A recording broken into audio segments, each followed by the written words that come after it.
I found a massive gap in real estate lead gen. We made over 70K for our client, and this is the system that we built.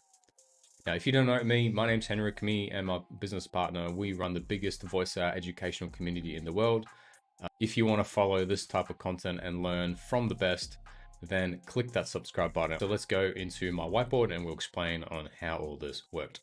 I'm going to go over one of the top 3 best-selling offers that we had, and the ROI, or the money saved for our client, the agency revenue that we made, some real results that we've seen, and the high-level view of the actual build.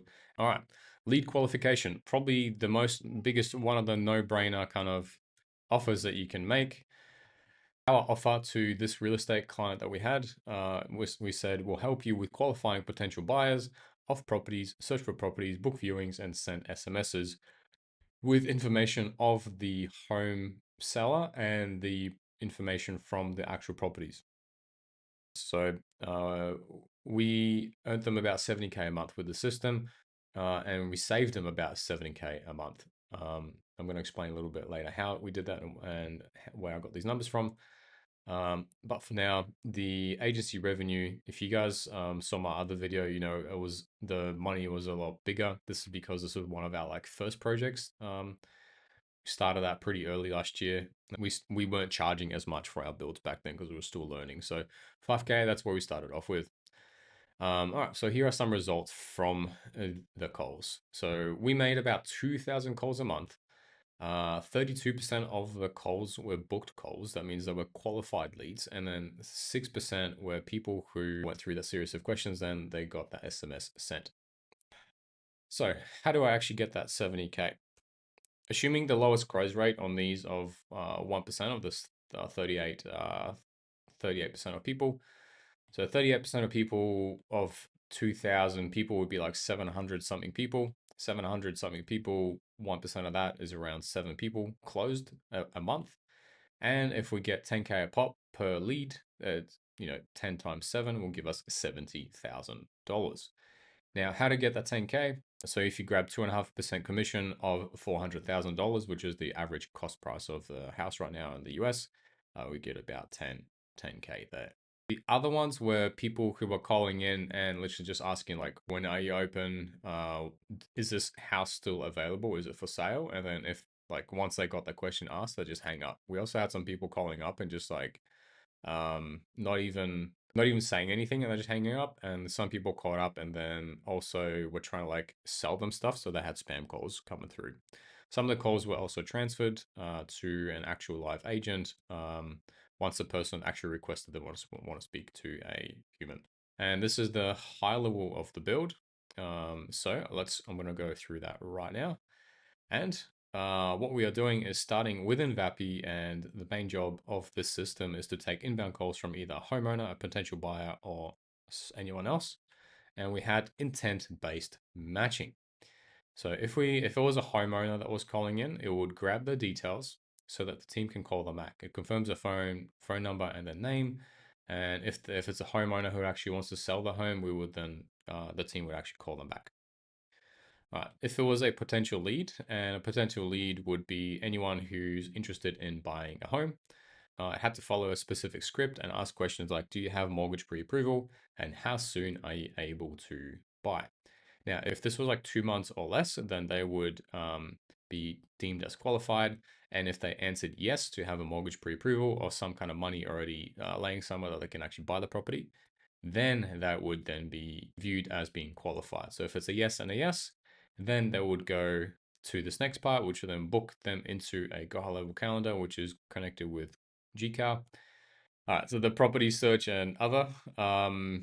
So if anyone asked for hey, is this property available? What I was talking about before, it would then search for any properties. It would also honestly do the property search in this section as well, because they're most likely will, hey, I'm interested in property. What kind of properties do you have? And then they'll ask questions like, do you have something for about $500,000 in California? And maybe that wanted something with a pool.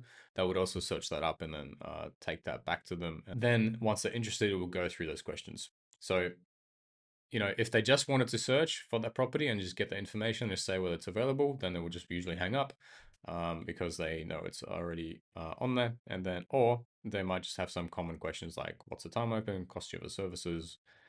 So like just basic information from the website that was there. So yeah, that's the high level overview of the build. I got to say this was not an easy one. The hard part was actually trying to make this work, and then the whole go high level setup.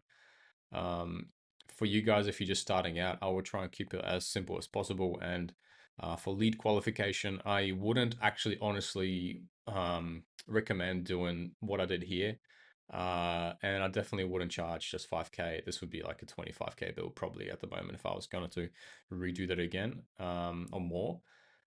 But yeah, you learn and live. And what I would then recommend for lead qualification, I will just maybe do something like a build where it just follows a certain script, grabs specific information from depending what kind of like person that's calling in, whether it's a homeowner, a person who wants to buy a home, or a person who just wants to ask random questions.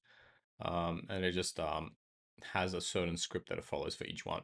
And no, I just did a single prompt agent. If you guys are wondering, I didn't have to do like squads or something for this.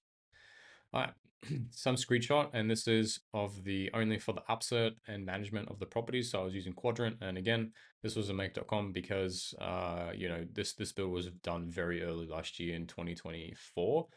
This was before NA10 was popular. So what was happening is our clients would then go into their Excel sheet. They would add or remove or delete a specific row of a property. We would then do some extra logic here there, put it into Quadrant, and then our system would then search through Quadrant, find the specific properties using, and it was search through Quadrant using filters that would then be look for the price, and as well as searching semantically based on what the property had, like a pool or where they had a slope side view of the snowy mountains or something. It would search for those types of things. And basically, the top row was add, this one was update, and this one was delete. I actually didn't put my bookings set up with the whole thing. It was an extremely big scenario. Making this video like a year and a half after, right? Now I probably just would use custom code now, or maybe a mixture of NA10, probably just custom code now. You know, this is something that you guys could start off with initially. And if you actually want to know on how to build like this kind of like quadrant updating self thing, I got a video. It's called self-updating knowledge base on my YouTube channel. You could just look that up. If you wanted to start out in the voice AI space, you are more than welcome to join our free school community. All right, guys. Thank you for watching this. Hopefully you got some value out of it, and now you can actually use these numbers for you know, your own clients and leads. All right, peace, guys. Catch you. Bye.